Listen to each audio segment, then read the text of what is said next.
You think helping instantly protects them, but every quick fix quietly teaches dependence. Every rescue you hand out reinforces frustration avoidance, decision laziness, and emotional shortcuts. In the next few minutes, you'll see exactly how your daily reactions shape their brain and future resilience. It's 7:15 p.m. Homework is on the table. Your child stares at a problem, sighs, and looks at you. You start explaining before they even try. Deep down, you know they need to struggle a bit, but the clock is ticking, dinner is late, and patience is gone. This small act isn't just help. It's teaching the brain to rely on immediate relief. I'll show you why these invisible daily choices wire their brain and what actually builds independence. By the end, you'll recognize the patterns you repeat every day and why they matter more than any strategy. You think you're saving time, but you may be removing thinking. Picture your child sitting at the table, stuck on homework.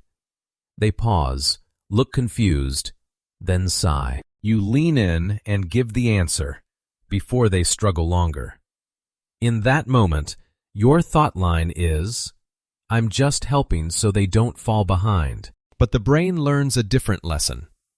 The moment discomfort appears, the brain decides that effort is unnecessary. You are solving problems they needed to solve slowly. Frustration gets linked to external correction, not internal persistence. The cost? Weak persistence, low frustration tolerance, and early surrender behavior. Speed of help can erase depth of learning, but rescue is not the only invisible pattern shaping the brain. The faster they stop crying, the less they learn to regulate.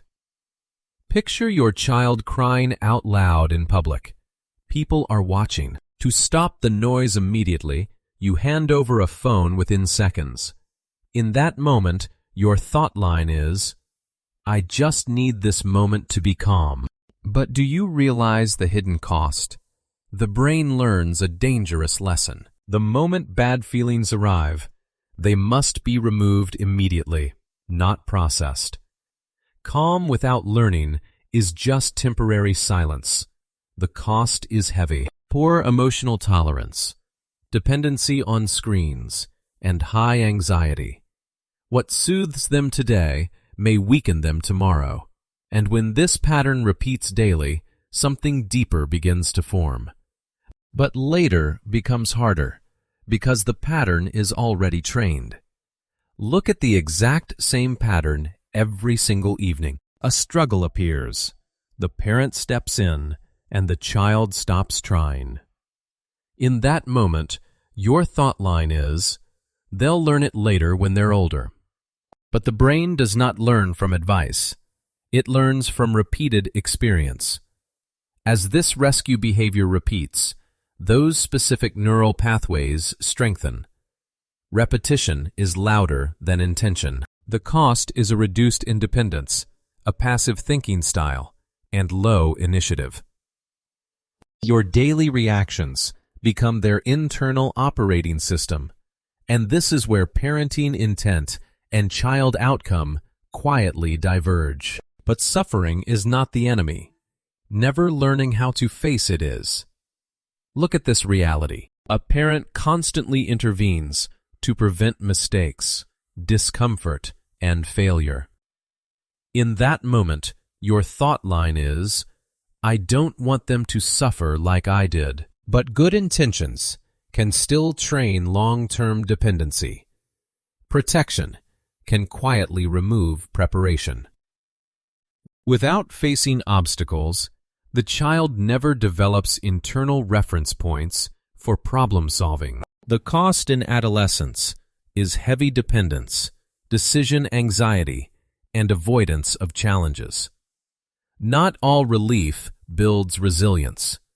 This leads to the final shift in how you interpret behavior. You are not seeing defiance. You are seeing repetition. Look at the outbursts, the distraction, the refusal, and the emotional spikes in daily life. In that moment, your thought line is, "Why is my child like this?"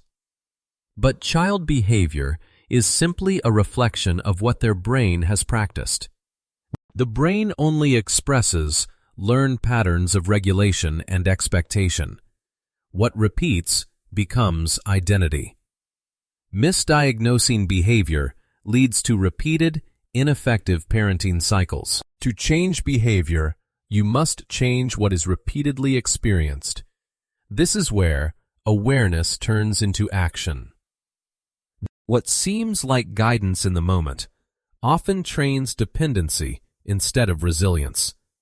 The brain learns from repeated experience, not intention. You see yourself helping, solving, calming. But inside, a part of you wonders why they can't do it alone. Every reaction writes their next choice, long before they can read your words. Think about today.